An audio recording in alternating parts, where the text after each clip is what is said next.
Comissão de Desenvolvimento Regional e Turismo realizou audiência pública no início do mês de dezembro, mais precisamente no dia 5, para discutir os rumos do futuro do desenvolvimento da cidade de Brasília. Nós vamos conversar agora com o senador Rodrigo Hollenberg, que foi o autor do requerimento que proporcionou essa audiência pública e que está levando esse questionamento adiante sobre qualidade de vida em Brasília, preservação desse patrimônio que é da humanidade e a especulação imobiliária e a sua pressão. Senador, muito obrigada pela sua presença aqui no nosso programa.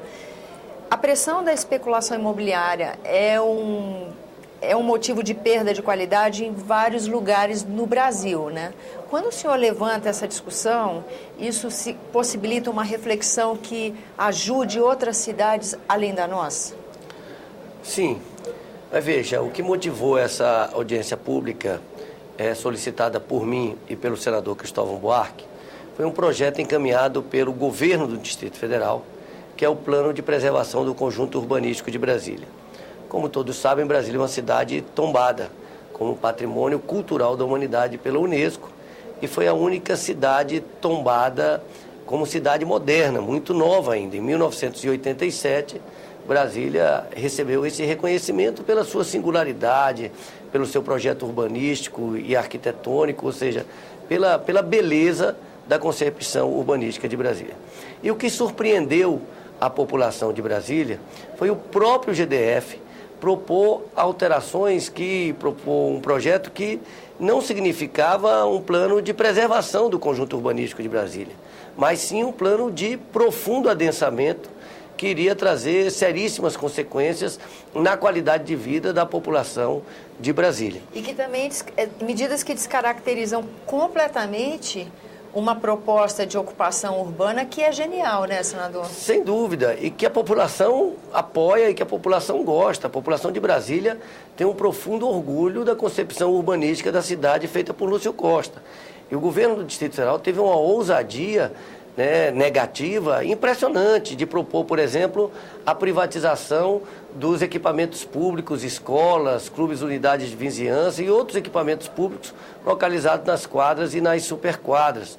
A transformação de lotes de clubes que ficam na orla do lago em hotéis, comprometendo o horizonte e comprometendo a escala bucólica de Brasília, a construção no canteiro central do eixo monumental, próximo à rodo ferroviária, e outros profundos adensamentos em função de divisão de lotes e de criação de novos lotes em áreas tombadas, atendendo ao interesse de determinados segmentos imobiliários, porque o próprio sindicato das indústrias da construção civil disse não entender as propostas apresentadas pelo governo do Distrito Federal, o que nos pareceu que aquilo buscava atender interesses muito específicos, mas não eram interesses da população de Brasília.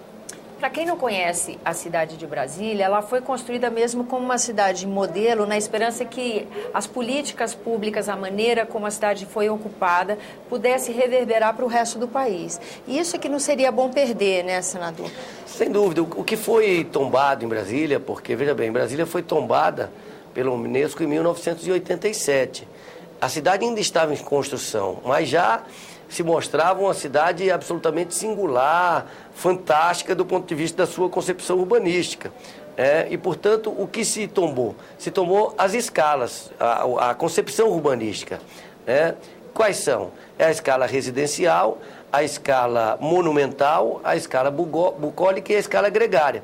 Brasília tem uma característica, aqueles que conhecem Brasília sabem disso.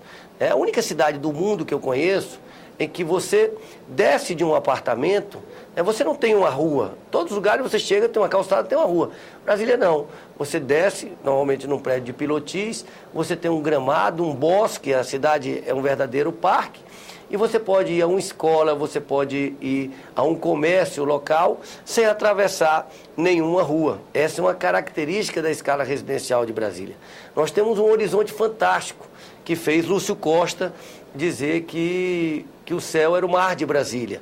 Portanto, nós precisamos resgatar essa escala bucólica. E essas áreas verdes que nós temos em Brasília, especialmente na beira do lago, que muitas já estão ocupadas, muitas inadequadamente, resguardam essa escala bucólica tão importante. E nós temos essa escala monumental, que é a esplanada dos ministérios, aberta com esses gramados amplos, com os ministérios colocados, e depois a Praça dos Três Poderes, que, como ele mesmo diz, é uma mão estendida, e oferecendo os três poderes da República, o Congresso Nacional, o Palácio do Planalto e o Supremo Tribunal Federal, que faz essa praça, que é uma praça fantástica, ou seja, e nós não podemos abrir mão dessa concepção urbanística de forma alguma, até porque ela, além de propiciar uma qualidade de vida diferenciada e extremamente positiva, faz de Brasília um grande centro cultural e turístico exatamente por essas características. Na audiência pública, nós tivemos a presença de representantes do IFAM, Ministério Público, não é isso? A Universidade de Brasília também, parte da arquitetura.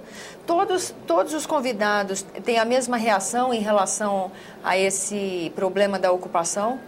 Todas as instituições manifestaram graves preocupações com essas propostas do governo do Distrito Federal, entendendo que ela não significa um plano de preservação e sim um plano de adensamento, e foram muito queixosas no sentido de que o governo do Distrito Federal não está atendendo às recomendações da Unesco de que o governo apresente um plano de preservação, ouvindo instituições como o Instituto dos Arquitetos do Brasil, Universidade de Brasília e várias outras instituições que trabalham com a questão da preservação. Senador, o que a Comissão de Desenvolvimento Regional e Turismo pode fazer a partir dessa audiência pública? Olha, nós, em primeiro lugar, cobramos providências, uma posição dura do IFAM, sobre essa questão, até porque a Lei Orgânica do Distrito Federal diz que qualquer alteração no conjunto urbanístico de Brasília tem que respeitar a portaria 314 do IFAM. Ora, se tem que respeitar a portaria 314 do IFAM, quem tem que dizer se esse plano de preservação está de acordo com a portaria 314 é o IFAM, que é a instituição que tem a prerrogativa de interpretar essa portaria. Por outro lado, essa mobilização da população do Distrito Federal já produziu um resultado, que o governo anunciou, e os deputados distritais anunciaram que esse plano de preservação não será mais votado em 2014, em 2013. O próprio governo anunciou a retirada de vários pontos polêmicos, como alguns desses que anunciei aqui. Mas no nosso entendimento, no entendimento das instituições que trabalham a questão de preservação, esse projeto ele deve ser retirado na sua totalidade, e ele deve ser submetido a uma análise crítica, minuciosa, profunda, com a participação de instituições como o NB, como o Instituto dos Arquitetos, como o Instituto Histórico e Geográfico, para que efetivamente se transforme num plano de preservação. Todos nós somos favoráveis a um plano de preservação do conjunto urbanístico de Brasília. Agora, nós não podemos, a pretexto de enviar à Câmara um plano de preservação, ter um plano que, na verdade, permite um adensamento e, com isso, compromete a qualidade de vida da população de Brasília. A lei de ocupação do solo aqui também do Distrito Federal, ela é ameaçadora? Ela vai na mesma linha do plano de ocupação? Ela é extremamente preocupante. Toda lei que trata de uso e ocupação do solo, e a gente sabe que aí existem interesses econômicos muito fortes, muitas vezes esses interesses estão de acordo com o sentimento da sociedade, muitas vezes estão em desacordo com os interesses da sociedade.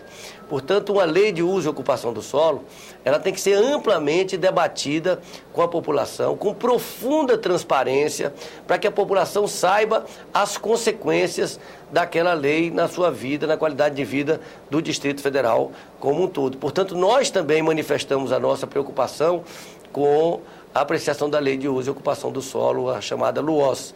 Mas tudo indica que também que não deverá ser apreciado mais esse ano pela Câmara Legislativa.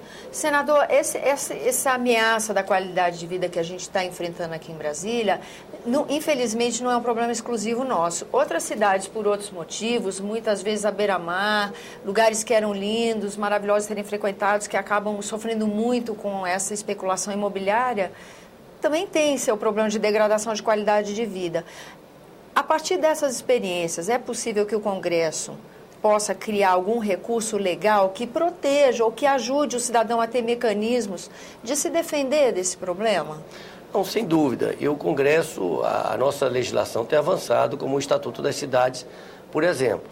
Agora, o que as manifestações de junho, por exemplo, demonstraram de forma muito forte é que a população ela está muito ligada e a população não admite mais perda na sua qualidade de vida. Então, nós precisamos de uma reforma urbana no Brasil.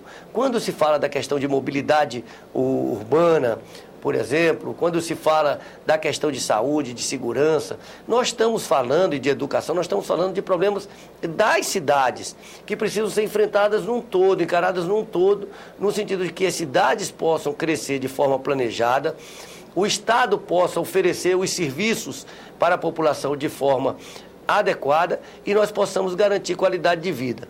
O crescimento desordenado, ele traz prejuízo a todos. Ele pode até trazer lucros para quem vive da especulação imobiliária, mas é uma parcela muito pequena da população.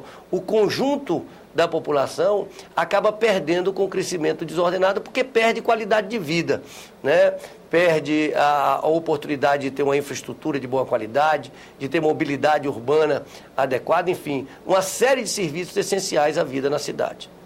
Senador, muito obrigada pela sua presença aqui no nosso programa. A você que nos acompanha, muito obrigada pela atenção. Esse é o programa Argumento e eu sou Tânia Horman. E se você quiser entrar em contato conosco, participar do nosso programa, envie sugestões ou críticas, ligue 0800 61 2211 ou acesse www.senado.leg.br/TV. Até a próxima.